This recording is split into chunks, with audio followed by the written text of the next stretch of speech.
Good evening, everyone. Welcome to Autism Spectrum Disorders in Primary Care, Screening, Identification, and Helpful Tools for Your Practice. My name is Karen Koch, and I am the Director of Mental Health Education at Eastern AHEC. This webinar series is a part of our Child Mental Health and Primary Care statewide project funded through NCAHEC. This funding allows this series to be offered free to participants from across the state. This project also funds a monthly case consultation series. It is my great pleasure to introduce Dr. Nicole Dreiling. She is the clinical director of the UNC Teach Autism program in Raleigh and a clinical associate professor in the Department of Psychiatry at the University of North Carolina at Chapel Hill. She received her master's degree and her PhD in clinical child psychology from the University of Florida. She's a licensed psychologist and a parent-child interaction level 2 trainer.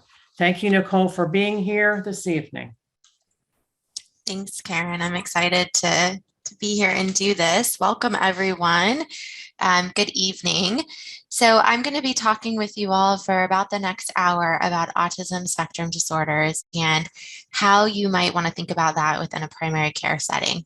It's a bit of a lofty goal for an hour. So you may have seen that there's a lot of slides, but my goal is to overview all of it and really give you all a handout to walk away with so that if you get a question a week from now, a month from now, a year from now about a patient, you can look back and say, oh yeah, I can pull some resources for this, or I know where to go.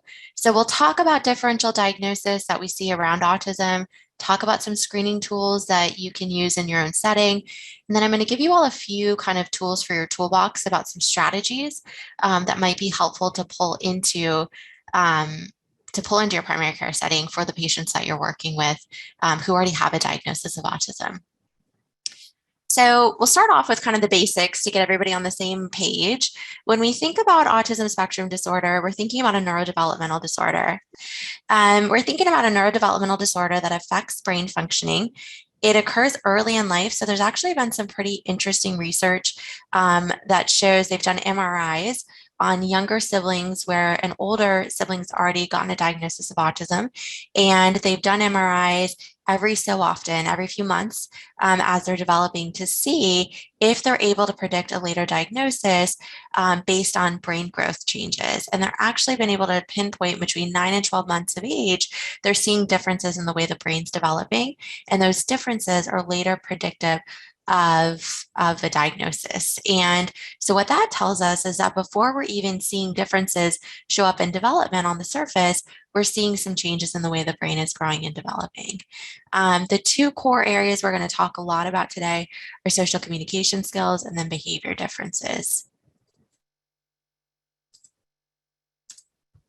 So here's a couple numbers. This is pretty hot off the press. This is data from 2021. And so we now know that the number is 1 in 44. Many of you all who have been doing this for a while might remember when it was 1 in 150 or even 1 in 1,000. It's changed quite a bit over the years. A big part of that has been more awareness and a broadening of the spectrum. This number stayed pretty consistent over recent years, but it's 4 times as prevalent amongst boys as girls. So we're more often seeing boys get the diagnosis.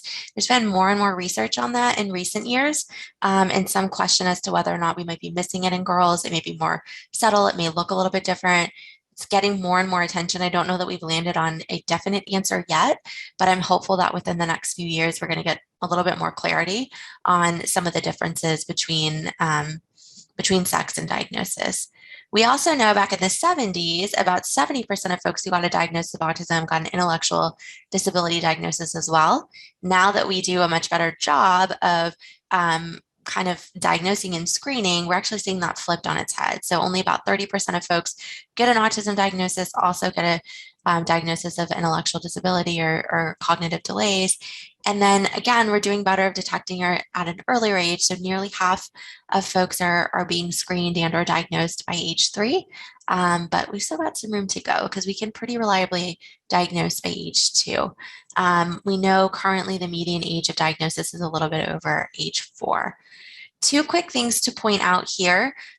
We need to make a better slide for this at Teach. We've got one in progress, but this, I'm doing a research on this right now, looking at our Latino families, but for both our Latino and our Black families, we see a diagnosis happens later. We're doing a better job of detecting it more equally across different socioeconomic and racial groups, but there's still a delay in diagnosis. There's a research study that came out about 2 years ago that says that Black families often wait 1.5 to 2 years from first concerns to getting a referral out of primary care. So I want you to hold that in your head. One thing I hope you all walk away from today is the idea of wait and see is one that we're pushing back against more and more, especially for our families, minority families, our more socioeconomically disadvantaged families. Wait and see can be pretty detrimental. So I'm going to give you guys some more things to look for and some more thoughts around that, but I'm hopeful that's one walk away. The other thing to mention before we dive a little bit deeper is there's been more discussion recently about terminology. And so years ago, probably back in the 80s, 90s, we swapped and started talking person first language. So we'd say a person with autism. More recently, there's been a lot more discussion about preferences in language. And a lot of the adults we work with very strongly prefer autistic individual or autistic adult. They call that kind of identity first language and say, this is who I am. And I don't want to be referred to as someone with autism because that makes it sound like there's something wrong with me or something to kind of be fixed, so to speak. A lot of our younger parents tend to prefer person first. Many of our adults prefer identity first. So I'm going to use both as I talk to be respectful of both audiences, but really encourage you that as you're working with folks, you should always ask preference and not make an assumption because there's pretty broad differences amongst families. So we know we're still looking for causes of autism. It's a little bit trickier than something like Down syndrome. There's not one autism gene. We know that there is a genetic risk, but not, again, one specific gene. We know there's some environmental influences. Older parental age, as with many things, is an increased risk, prematurity and low birth weight, which is tied to closely spaced pregnancies because that can be linked with lower birth weight. Medications, there's really one that's been identified associated with epilepsy in moms while they're pregnant that can be associated with increased risk of autism, and then some research around pollution. And then we know this is the criteria. I will let you guys kind of glance at this. Nothing super worth noting. You've got to have 3 out of 3 social communication and 2 behaviors. Over the years, we have changed, and it used to be that there were 3 categories. You'd look at social communication and behavior. We merged it over time to social communication. They're so intertwined. It's very challenging to split them apart. And restricted and repetitive behavior is the second category. The other change that came with the DSM-5 is we got rid of autistic disorder, PDD, NOS, and Asperger's, and replaced it with one umbrella diagnosis, which is autism spectrum. A lot of mixed feelings on this. Some of our adults are still very much identify as being an adult with Asperger's or an Asperger's adult. But the research was showing us we weren't always doing a great job on distinguishing between the 3 groups. Now we also talk about a severity criteria or level of support, and that ranges from low, which would be a level 1, to more significant support, which is a level 3. So I'm going to, as I walk through this with you all, I'm going to give you all some things to think about. There we go again. I'm going to give you guys some things to think about across each of the categories, kind of in differential diagnosis as well. So under social communication, we're looking for 3 things. The first one is a difference in social emotional reciprocity. So what I mean by that is in the younger toddlers, little ones you're seeing, I'm thinking about things like showing and sharing and joint attention, right? Pointing out to say, whoa, look at that bus, or just pointing when they're really young. That's kind of sharing interests. I'm also looking as they develop language at back and forth conversations or reciprocity. I'm looking at their ability to initiate or respond to social interactions. How this looks different from something like ADHD or anxiety is you're going to see these difficulties across setting in autism, whereas if it's anxiety, you may see that somebody can have a back and forth conversation with really familiar folks, but struggle when they're in less familiar situations. Autism, you're going to see it across settings. Similar for ADHD, when attention's getting in the way, you're going to see more limited ability to have some reciprocity, but when they're less distracted, when they're one-to-one, it's going to look a little bit better. Whereas again, with autism, you're going to see those early developmental differences and not as much showing, not as much sharing, not as much joint attention. And that's something you would see developing appropriately in a child with anxiety or ADHD. So the next thing that we look at, and to me, this is a really big flag. This is one I don't think gets enough attention, but it's the nonverbal communication. So a lot of times folks just think about eye contact. That is part of this. I think a lot about gestures. So from a very early age, I'm thinking about pointing, waving, blowing kisses. You're looking to see that develop appropriately. As folks get older, you're then looking at a coordination. So many autistic school-age kids can point and they can, shake their head no. But what you start to see becomes harder is their ability to coordinate all the things together. So when we're testing for autism, we ask them to show us and tell us how they brush their teeth. Often, kids that later get a diagnosis can either show us or tell us, but they struggle to coordinate their eye contact with their language, with their gestures as they're going along. So that's one thing we look at as they get older. We're also looking at their ability to show us facial expressions. Sometimes we'll hear from families, I just can't read him. I can't tell how he's feeling, or we're in a really sad situation and he's smiling. That is often a flag for me, right? When you see incongruent facial expressions or you're not seeing a big range. And then the ability to read other people's facial expressions. That's another one that we're looking for as well. And a lot of that is fairly unique to the diagnosis of autism, right? When a child with ADHD isn't distracted and isn't one-to-one, they can read other people's faces. They have that skill. They're going to develop gesture use appropriately, as is a child with anxiety. So this is something I pay a lot of attention to, and it's a good one to kind of keep an eye out for. It is a pretty good differential across different diagnoses.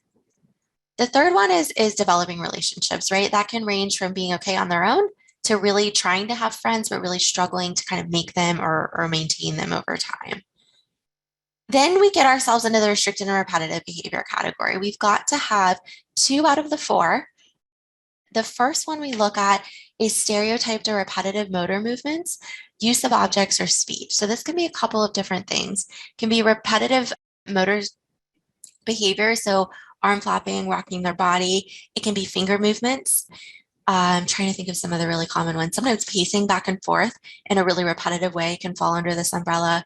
In play, we see repetitive play. That can be lining up toys, sometimes organizing them by color or shape. I had a little guy just yesterday who owns 200 cars, and he's 2, and lines them up all the way the length of his house every day by color. It's a pretty good flag, right? That's a little bit of a difference in his play. This can also include language. So it can include what we call echolalia, so echoing language back, kind of parenting without necessarily meaning. So you ask, how are you? They repeat back, how are you? Or it can be what we call kind of scripting or stereotyped phrases. So repeating all the lines back from Frozen, or even taking lines from a movie or a show and using it appropriately, using phrases really repetitively. All of that can fall under this umbrella. The next thing we look at is insistence on sameness, wanting to drive the same route, eat the same things, follow the same routine. Really big trouble when there's a small change, really big difficulty when they've got to transition between one thing to another. Black and white thinking or rigid thinking. These sometimes in older kids can look like sort of the safety patrol officer, the rule follower. They are following all the rules and making sure everybody else is too, and can get pretty distressed when a rule is broken. This actually can be a really good strength for autistic kids as well, right? If you teach them a rule, they can follow it pretty well. To me, that's often a strength of their learning style. Can include some rituals or routines. Greeting rituals are one. Oh, I need to say hi, how are you? Or kind of a certain way to greet everybody. The other way I can see that is certain rituals around the house, like wanting to line things up. I just heard Karen mention you all had a talk on OCD recently. Sometimes we get a question of, is this OCD or autism? Because there can be some ritualistic behaviors associated with autism that can look a little bit like OCD. Often with autism, there's not necessarily as clearly of an obsessive thought tied to it. There's more of these compulsive behaviors that we see. The last one is the one that a lot of folks know about, which is big interest. Thomas the Train's always a big one, but a really big interest that they're uber focused on. And then the last one is sensory differences. This is a tricky one because this can be associated with a lot of different diagnoses. So If you see sensory differences, it really is not a unique flag for autism. The ones that flag me a little bit higher, if they're sensitive to noise, if they're sensitive to certain textures on their hands, okay, I see that with kids with anxiety, even kids with ADHD or no diagnosis at all. Where I start to look a little bit deeper in particular is when I see that really interfering with day to day, or I see sensory interest. So the top picture, really watching, liking to watch the wheels on the car turn, or parents can't go certain places because there's so much kind of sensory aversion, or wanting to look out of the corner of their eyes and the blinds, wanting to smell everything before they touch it or play with it. All of those sometimes can be a little bit more of a flag for autism. So, as with many things, there's a spectrum though, right? So, I've never met two people with autism that look the exact same. There's a lot of differences in severity, in the number of learning style differences. They can look different across time. Often we can see just with us as adults, we often become more rigid over time. Sometimes I can see the autistic adults I work with follow that very same pattern where they're really into routines in their teens, but when they get into their 40s, it is like very, very set in stone. They've got to do something a certain way. So you can see that change with age and over time. And then, of course, between individuals. But what you're really looking for is, are there those 3 social communication differences and then 2 out of the 4 restricted repetitive behaviors? Do they kind of meet this criteria? And are they showing enough flags across each area that it really makes sense to think about autism? The other thing really worth noting here is that it doesn't always come by itself. So we know that autism can come with developmental differences, intellectual disability, and language impairment are the 2 most common. Can also come with medical differences. So the number 1 is sleep disturbances. I was glad to hear you all are talking about sleep next week. That is the number 1 issue that comes up in our families with autism. Either trouble falling asleep, staying asleep, or waking up too early in the morning. Always make sure if you've got somebody with autism, you're checking in on that. I find sometimes our parents aren't always able to follow through on recommendations because they're operating on years of sleep deprivation. Those of you with kids, you probably remember that, time frame when you had a newborn, and then it gets better. For a lot of our families, it hasn't yet gotten better, and kids are 5, 6, 7 years old. I had a referral. I'm seeing a little girl tomorrow who is 3, and she's still waking up 4 to 6 times in the night. It's tough for parents. So that's the biggest one to really be paying attention to. Second is seizures. 20 to 30% of kids with autism also have co-occurring seizures. Metabolic and GI disorders can also co-occur. We, of course, see frustration, self-injurious behaviors, and tantrums. If you've got language differences, you've got some rigidities, that's going to raise your risk for showing those behaviors sometimes more externally. And then there's also some mental health diagnoses that can come along with autism. The number 1 is ADHD, followed closely behind anxiety, and then depression is in 3rd place. Suicidality is also something that's been getting more and more attention in recent years. Just because you have a diagnosis of autism does not mean that you are immune to suicidality. And in fact, for many of our folks with above average IQ who are in general education classrooms, they start to have realizations as they get into elementary and middle school that making friends is a little bit harder for them, or they run into peer difficulties, and that can certainly increase both the risk for anxiety and depression, but also for suicidal ideation. So always something to have on your radar in your kids that are already diagnosed in adolescence to be checking in on. So red flags. We know that the first flags are at 12 months. We've actually watched videos of first birthday parties, and we can see differences. So when you see that a child's not smiling, waving, or pointing, those are flags. By 18 months, we're really looking for what we call joint attention. So not just labeling things in their environment, but really trying to share attention and show things and look at that, or some of that shared enjoyment really coming through, especially with like peekaboo types of routines and things like that. We've been talking about differential diagnoses as we go, and hopefully I'm giving you guys a couple of ideas of things to be aware of, but the differentials are the most common listed there. Early on, often the biggest differentials that are coming to us for testing are global developmental delay and language disorder. And then as we get into school age, the question often becomes ADHD or anxiety. Preschool age, sometimes younger, sometimes older, there's often a question of trauma, and that's tricky because we often don't have early reporters in those instances, and it's sometimes a little bit challenging to piece apart sort of what happened first. with those cases, but we certainly see those cases come through quite a bit. So screening guidelines, here they are. Hopefully you guys are aware of this, that this is not something new, but you should be kind of doing surveillance for autism at every visit, especially when kiddos are younger, 36 months and under. 4 risk factors for surveillance that you should have kind of on your radar: sibling with autism, parent concerns, hearing concerns, other caregiver concerns that they're bringing up related to autism, or your own concerns. You should screen twice by 24 months. It's recommended you do 18 months and 24 months. If they miss their 24-month appointment, you should be thinking about a 30-month screen. And then again, if you're seeing 2 or more risk factors, you're going to want to provide parent education, referral for testing and intervention services, and then a follow-up visit. If there's 1 risk factor before 18 months, you're going to want to dive a little bit deeper into social communication. 1 risk factor and they're above 18 months, you should be using the MChat or another autism-specific screener. And then any positive screen that you get, parent education, referral for testing, and intervention services, which for our younger children is often CDSA. So some screening general questions. I'll just kind of share with you all what I do in a diagnostic interview as a psychologist meeting families for the first time. These are a couple of broad questions that I always ask that might be helpful to put into your toolbox. So a broad question I often open up with is, how does your child get their needs met? Especially if I'm thinking about a child below 3, how do they let you know when they need something? What you're going to flag high on is if you hear that there's a lot of tantruming going on, or the parent says, well, they're really independent, they don't ask me for anything. That should flag you, because that's not what it should look like at that age. And often that is something we can hear in our toddlers and younger kids with autism. The other broad kind of open-ended question that I talk about is, what do they do in their play? And what I'm looking for, again, in this toddler age, below 36 months in particular, is hearing for things if they're not using toys as intended, if they're not yet engaging in functional play or pretend play by 24 to 36 months, you should be starting to see like they're feeding things or, starting to edge into that pretend play. Especially if I'm not seeing functional play skills. They're not, rolling a car, using a toy plane, toy phone. That's all going to kind of raise my radar.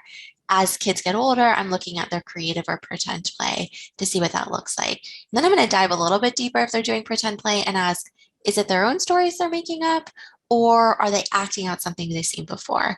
And if the answer is they're acting something out, that may make me want to follow up a little bit more. The other thing I'm asking at a really young age, again, and I would do this even if I were doing the MChat, is what does your child show you? What do they point out to you? And what you want to listen for is, are they just labeling things in their environment? Sometimes autistic toddlers do a great job. They have really great and well-developed vocabulary. They can label everything in their environment. Sometimes they're really early readers. And you can hear parents say, like, yeah, he labeled the stop sign at 18 months, and I don't know how he already started reading. But then when you dive a little bit deeper, you find that they're really just labeling things, and they're not necessarily pulling parents in to show and share that attention with them, right? So are they saying, look, mommy, airplane? Or are they just saying airplane, bus, car, and they're just labeling it without that social component? These are 3 kind of good, I find, conversational openers as a way to kind of give you some more information to dive in deeper, especially if you've seen a flag or 2 within your visit.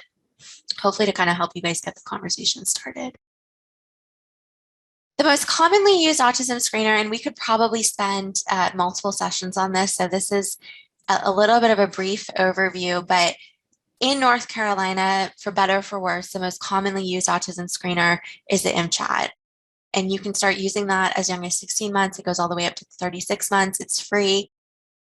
The big takeaway, this is what I hear a lot from pediatricians, is, yeah, we use the MChat, but I don't always use the follow-up questions. It's not nearly as reliable or as good of a screener if you're not using those follow-up questions. If you get on the MChat website, you download it, anything that a child screens positive on, you're going to want to follow up with the questions. And that's really going to be what helps you differentiate whether or not you should be making a referral.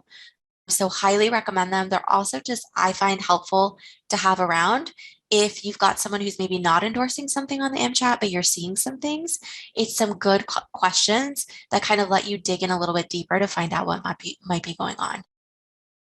I say for better or worse because some autism researchers would say that MChat is not their favorite. The data on it's pretty good, but there's some new measures coming out that have a little bit better data in terms of being a little bit more specific and flagging even more kids, kind of casting a wider net. One of those measures is the infant toddler checklist. It's a little bit more restricted in age. It's 6 to 24 months, doesn't go up as high, but starts younger. It is getting a lot more attention. It's got a lot more research behind it. I like it. So if it's pretty easy to use as well. If your practice is looking to make a change or you're not using the MChat as often, it might be worth looking into. It's also available for free. The other thing that comes up for us a lot when we're doing trainings that teach with pediatricians or other primary care folks is, what about after the toddler age? What if you've got a question about autism, but they're 7 or they're 8? There's not a lot of great free measures at that point that I know of that give a really specific response. You will see some folks using things like the GARs. I am not always as big of a fan of that. If you have ADHD, you very often screen pretty highly on the GARs. It's not very specific. It can give you an idea if you want to push forward with further testing, but if you see a child come through and the only evaluation measure they've had is the GARs and you know they have ADHD, I would question it. The better measure, but you do have to buy it, is a social communication questionnaire. If you're wondering about kids older than 3 and you want to get sort of a snapshot and more of a kind of a scored screener for whether or not autism is a concern, this is a great measure. They give you cutoff scores. If it's a child with verbal language, anything over 15 is flagged for follow-up. So it's very, very easy to use, yes or no answers. And it's generally what we've been recommending more recently in primary care offices. So where are you going for a positive screen? If you're under 3, you should be looking at your local CDSA for a referral. They will do an assessment and provide intervention services. There are a few CDSAs within the state that do some autism testing. There are actually a little bit more in the Eastern AHEC region. There's one in particular where they're looking to do a little bit more autism testing themselves that I'm pretty excited about in the Rocky Mount area. But many of the CDSAs do not currently have somebody that will test for autism. So if you're wondering about autism, you're going to want to make a referral to both the CDSA and for an autism specific evaluation. The 3 in the triangle area that we refer to the most, obviously I'm from Teach, so that's an option. If you are in the Eastern AHEC region, you're thinking about the Greenville Teach office for your referral. Any of our Teach offices take referrals and do testing. The CIDD is another option. They're based out of UNC in Chapel Hill. They do testing for autism and other intellectual delays or genetic differences. They've got quite a few specialty clinics. Many are multidisciplinary. And then there's a Duke Autism Center.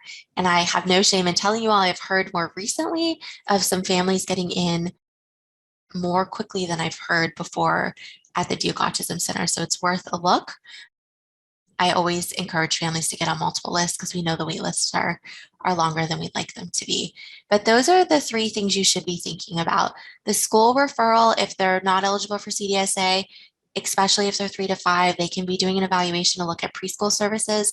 They can provide speech, OT, physical therapy within the school setting.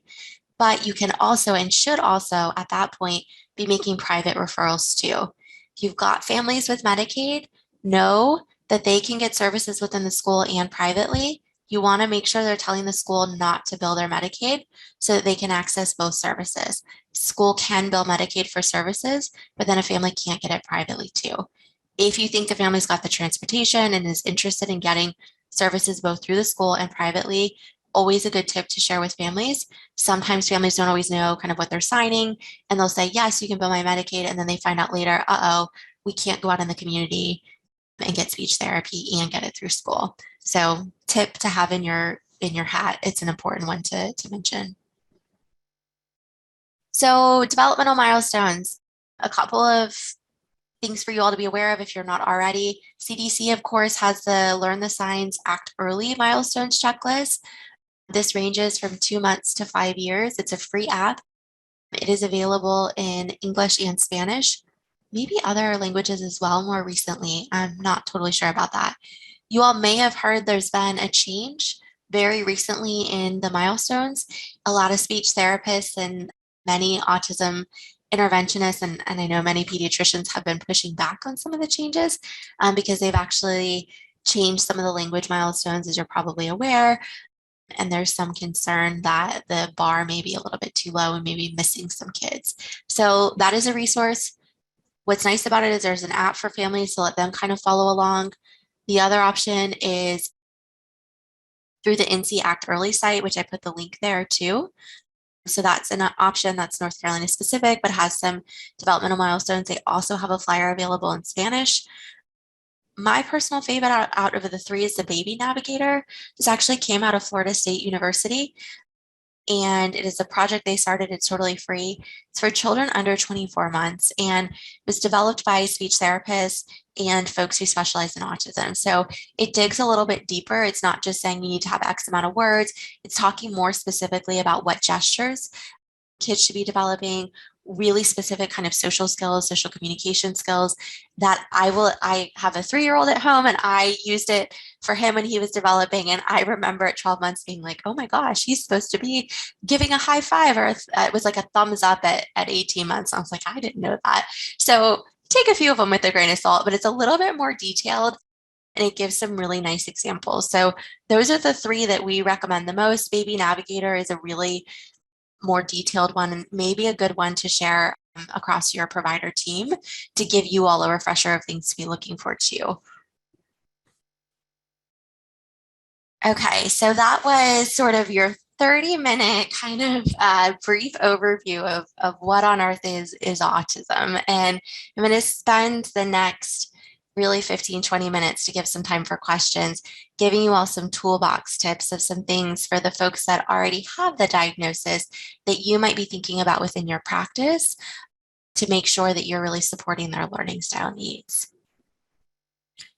So one thing to know about is I am very partial to UNC, of course, because I work there for Teach, but we have a few great resources outside of Teach as well. One is through the Frank Porter Graham Institute, and they do a lot of work around autism there as well. They actually have done some research and identified 28 evidence-based practices for folks with autism. That's the website there. This I would file in your toolbox as something to give to a parent if they're asking you questions about whether or not an intervention that they're looking at is evidence-based or whether or not there's any research on it. That website does not say broad therapies like ABA. It talks more specifically about strategies. I will share it with families a lot if they're asking me questions about new therapies I haven't heard as much about or things I don't know as much about, to say, hey, go look at this website. This is what talks about all the strategies that are evidence-based. And then you kind of help make your decision based on what you read there. So it's a really helpful website, I think, for families and for providers to just really have a good idea of what's there been research on, what's evidence-based. I just last week got a family asking me about the evidence-based for dolphin therapy. There's a really popular swim therapy school, I think out of Wilmington, that a lot of our families use. And there's a lot of research support on either of them quite yet. A lot of families like them. They have really, really positive feedback. So I often will share that feedback and then say, if you're wondering more about strategies, here's a good website to look into to see if any of those places or any of those interventions are using these strategies. That's a good hint that they're using evidence. So the three things I'm going to talk with you guys about that may be kind of some helpful tools to think about are schedules, countdowns, and cues for clarity. So we know that many autistic folks tend to be often visual learners, not all, but many. We also talked a little bit about some of those restricted and repetitive behaviors. So we know that many of the folks we work with really like predictability. They like to know what's going to happen next. Coming to a doctor's office can feel pretty unpredictable. And we know that unfortunately, sometimes there are shots at a doctor's office or things that maybe not feel so exciting. So if you're thinking about how can I make these visits a little bit easier for my patients, figuring out how you can provide a little bit more predictability and a little bit more visual information about what's going to happen at this place. How long am I going to be here? What are we going to do? When is it done? What do I do here? And that's what each of these three strategies should help answer. So when we think about a schedule, And this could be not only within your practice, but maybe you're talking to parents. Maybe a parent's coming into you and saying, there's a lot of anxiety around lots of questions around what's going to happen next. What are we doing tomorrow? What are we doing later? Or a lot of difficulty when something unexpected happens. You want to think about a visual schedule and maybe mention it. One thing you want to think about, and this is something that gets forgotten a lot, is if a family or you is going to use a visual schedule, you want to think about where the child or adolescent's developmental level is. We often think a lot about written schedules or picture schedules, but for your youngest learners, those toddlers that are coming through, or for folks that maybe have learning or cognitive delays, you may actually want to think more concretely about objects. And I'll give you guys some examples about what I mean. Objects are also really easy to use within your practice. You don't really have to plan ahead.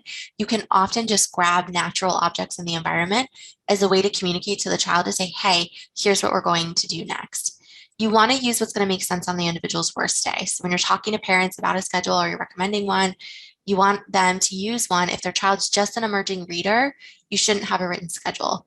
You maybe want to think about having some pictures there because you want them to be able to use this on their worst day when they're stressed out to let them know what's going to happen. So here's some examples for parents, right? Maybe it's their nighttime routine they're struggling with and they're asking you for some ideas. For a reader, you could do a written list where they're checking off. You want to make sure a couple things though. A parent needs to change this every once in a while. If it's always the same, the child's going to stop looking at it. So maybe sometimes you change the order. We also know our kids have a tendency, kids, adolescents, and adults, who can get a little bit rigid. And so there's a value in changing the schedule because we start to teach them, look at the visual schedule rather than rely on your memory because things do change, right? So we want them looking to the visual rather than their memory so that if we need to do something different, we can. You want them interacting with it in some way, checking it off, crossing it off, using it if it's an object. So for a child or an adolescent or even an adult who's not yet a reader or who isn't as fluent in reading, I'm going to use pictures in that middle example to show them that same sequence. And then for some of our youngest learners or our more concrete learners, I'm going to actually give them the objects. So I'm going to give them a rubber ducky and say bath time. After bath, I'm going to give them their PJs. After that, I'm going to give them the toothbrush. Then I'm going to give them a book. Then I'm going to give them the stuffed animal they take with them to bed.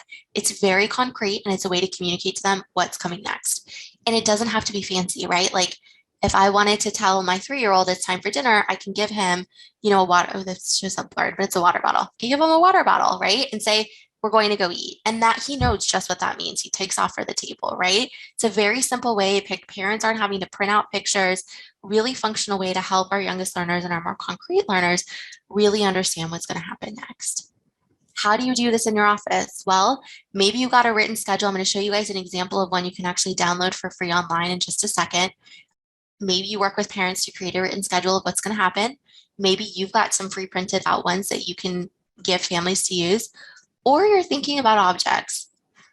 Maybe some value in investing in a play doctor kit and giving some of those pieces, right? If you see there's a child struggling to transition out of the waiting room, having the nurse or whoever's going to get them, give them something to carry with them back into the room that kind of shows them what they're going to do. Or sometimes so this example here, they're getting keys when it's time to leave. They're getting that little basket thing in the middle. The pink one is a waiting bag of something they can do while they wait. So they get out of the car, they go in the waiting room. Mom, you maybe have a waiting basket out there for kids. Many of you all do in your waiting room to show them what to do to help them transition back. We're going to give them a place stethoscope or something that's going to take them to where they're going and give them some sort of heads up of what's going to happen. And then at the end, we're going to give them something to show them they're going back to their car. So maybe we're thinking about, even for your more verbal folks who understand pictures in the moment, sometimes grabbing a concrete object can be a really way to communicate, because as you all know, when you're frustrated, you may not be communicating at your full capacity either. And an object's pretty clear and concrete. A lot of our folks have sticky attention too. So the little guy I was testing just yesterday that I mentioned, very, very stuck on cars. Anytime I needed to move him to something else in the evaluation, we did a cleanup routine and then I would immediately hand him something else to show him where we were going next. Without that, he had some pretty significant upsets. But if I could give him an object and say, car's all done, snack time, and give him goldfish, it made a much smoother transition because it was clear, it was concrete. Okay, I'm unsticking from cars and this is what I'm going to go do next. So This is something a lot of folks don't think about. They think about picture schedules or written. So I'm hoping this object idea is giving you guys a few takeaways. And if you're ever in a pinch, a great thing to look around and see what you can grab to help somebody understand what's going to happen next. Here's an example. This website is called Do to Learn. It's on the bottom of this page. They have free schedules for families and providers. This is an example of a visual schedule that you could consider printing out and having around your office. I'm often a fan of having pictures and words and using that for both your folks who understand pictures and readers, because it's just nice to have both. But this kind of walks them through the sequence. You could also consider making some of your own for your practice, or you can send families to Do to Learn, and they've got visual checklists for things like brushing your teeth, for bath time, for nighttime routines, all types of things. So parents don't have to worry about making their own visuals. They can go there, they can download it, and it's totally free. So really good resource to have in your pocket too. Next thing worth mentioning is a visual countdown or a timer. I don't know about you all, but I've had quite a few folks who just don't want to leave my waiting room to come back to see me in a treatment room or an assessment room. And so I always keep some sort of timer out there just to help. We know, just like I said, unsticking attention can be hard. Executive functioning is another learning style difference that can come along with autism. So that ability to kind of know when something's going to be done and what's going to happen next can be challenging. So I'm often thinking about some sort of visual way to show them that time is almost over and we're getting closer to something being all done. And that can be a visual countdown or a visual timer. And it really gives a real clear finish. This is particularly helpful for unstructured things like the waiting room. You don't really know how long that's going to happen. It's not like a book where you read from beginning. It's very clear when that's done. I suggest this to families around video games, often play time or playground time. Again, a little bit less structured. There's not always a clear beginning and end. This can be a way to kind of create a more concrete finish. So here's some examples of how you can do that. My vote, to be totally honest, is Post-its. I always have Post-its in my pocket, in my bag, and around. You can write 5, 4, 3, 2, 1 and cross it off.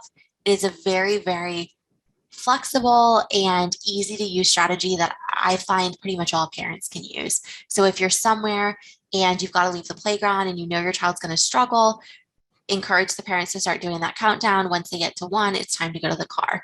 So they can start visually kind of unsticking. I have parents do this in playrooms with those Legos, like that picture there, where they've got a 5, 4, 3, 2, 1 written in marker. They pull Legos off as they get closer to the bottom. Or you could go for a time timer, which is in the top left, where the red gets smaller, or even a sand timer.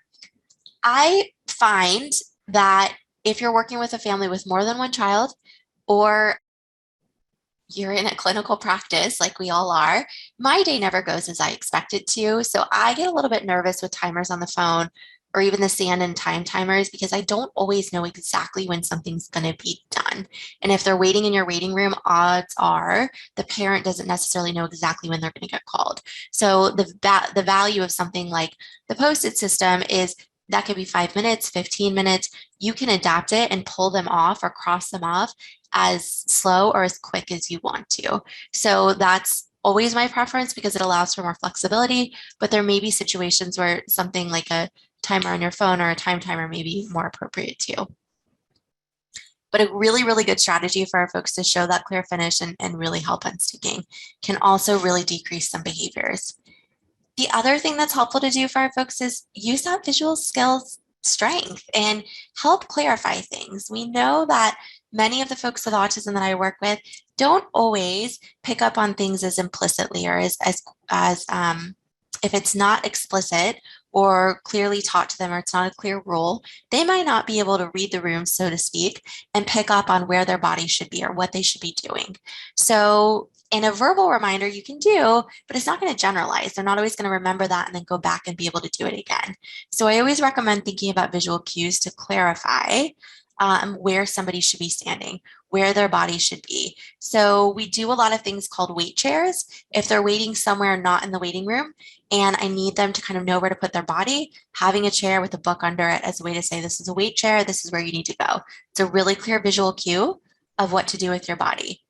Those feet can go a long way, right? You all may even use them for folks all of the kids in your practice, right? Showing them where to stand, whether it's on the scale, whether it's in the waiting room.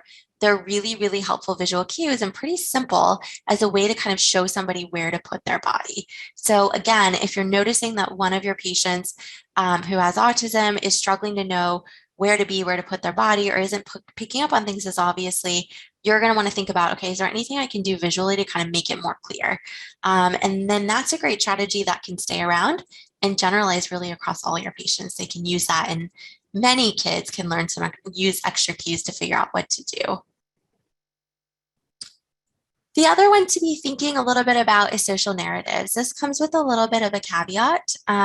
You are not going to want to use a social narrative with someone who's not yet a reader or who is younger,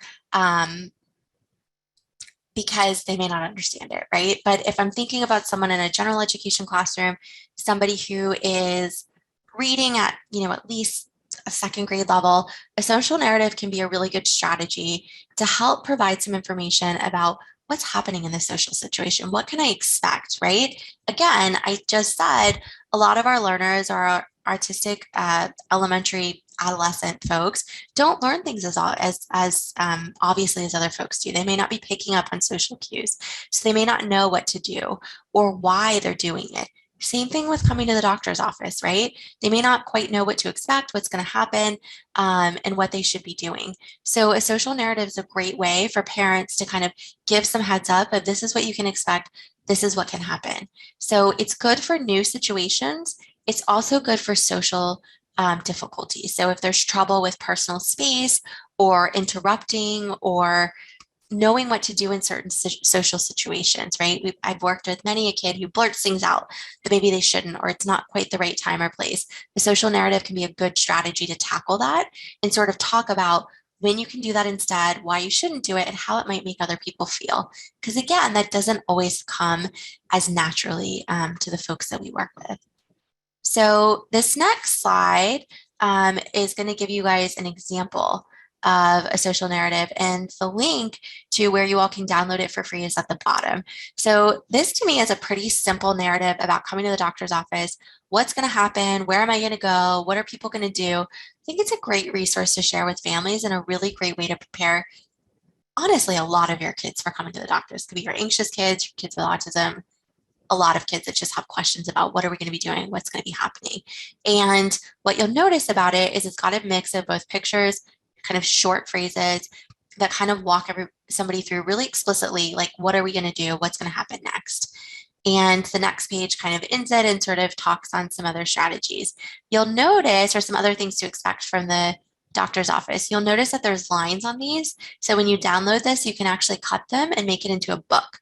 So if you know that you don't do all of these things at a certain visit, you can kind of cut out some pictures or some pages and kind of limit what you're showing folks. So there's a little bit of room for kind of adaptability and flexibility. The other resource to know about is really, if you just Google social narratives, you can find a lot. There's quite a bit on Pinterest. There's a lot online. It's a really good resource for families.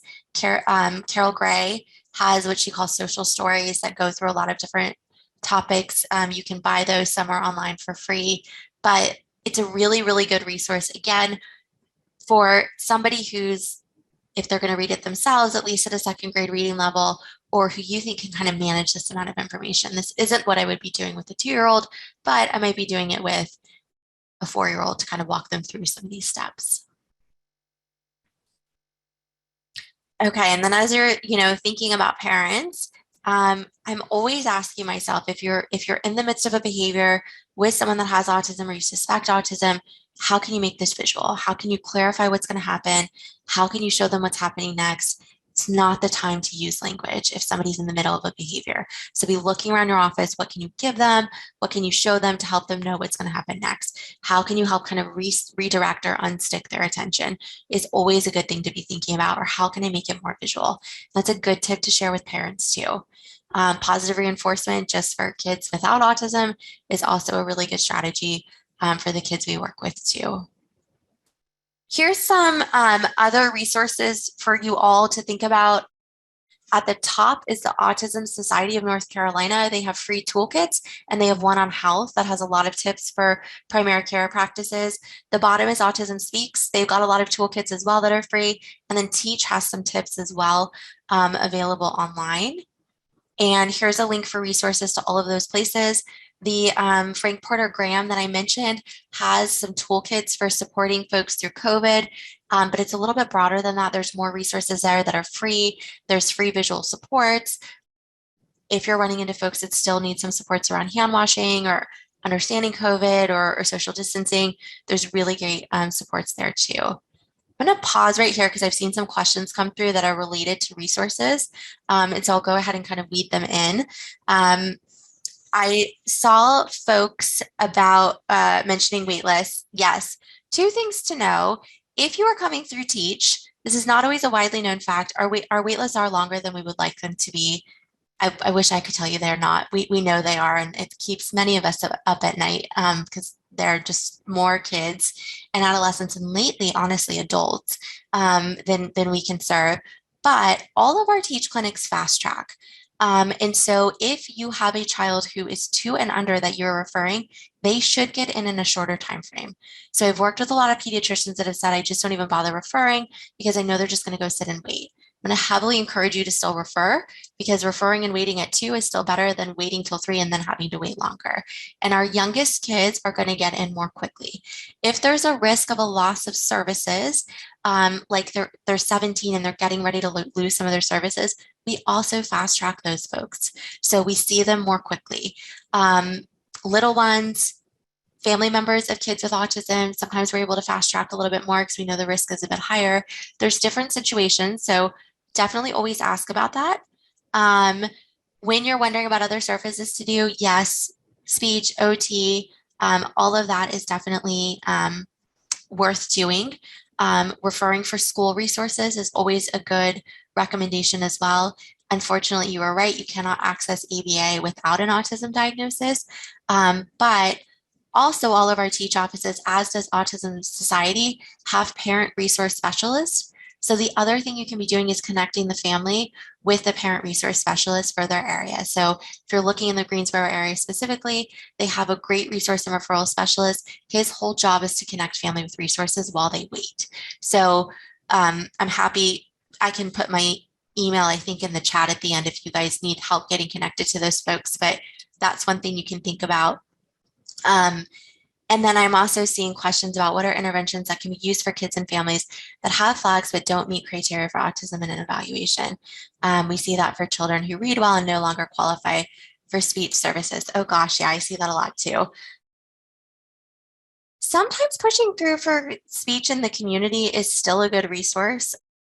And I say that because they can still work on social pragmatics. So school might disqualify them because they're no longer meeting educational need, but they often can still get it in the community. One thing to think about, OT is often a wonderful resource, not only for fine motor types of things or daily living skills, but also for emotion regulation. So a lot of our kids that don't meet criteria for autism are absolutely getting things like OT to work on emotion regulation. And then there are places in the community that do social skills groups where you don't necessarily have to have a diagnosis. Some of them are pay out of pocket. Others are more broad and kind of include multiple diagnoses. You also can still be pushing for and looking at whether or not they qualify for school services. So you always want to ask the parent to ask for an eligibility evaluation in writing to push forward to see if the school will look a little bit deeper to see if they qualify for an IEP, or certainly they can talk to the guidance counselor about something like a 504 plan if you're seeing school difficulties. And then always still helpful to be thinking about, you could still be making a referral to a community-based psychologist if there's issues around social communication skills or social skills in general or emotion regulation. That's a good resource to be getting therapy and to be working on. Sometimes things like parent-child interaction therapy or parent coaching is also a good resource. And again, even if it's not autism, you're more than welcome to reach out to the resource and referral specialists at Teach to help find other resources in the community. And if they come through our office and we say no to autism, we are still trying to link them up with other places. But But yes, those are good things to think about. I'm going to do my last 2 slides and I see I've got another question. I want to make sure I mention this. This is a little bit of a self plug, but I lead we call it Project Echo Autism. We've been running it since 2017.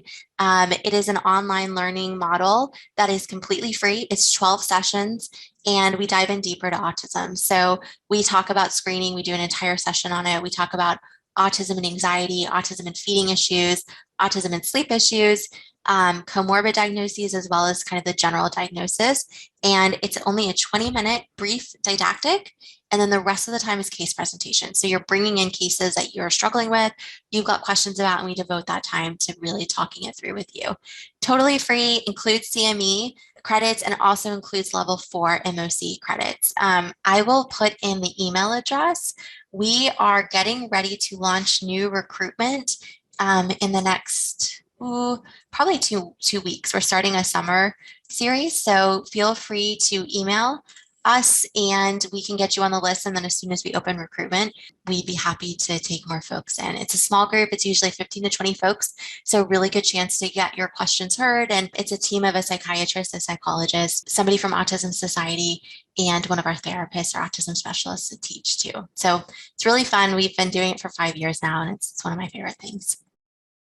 All right. My last question, I know we have 1 minute left, scoring the MChat.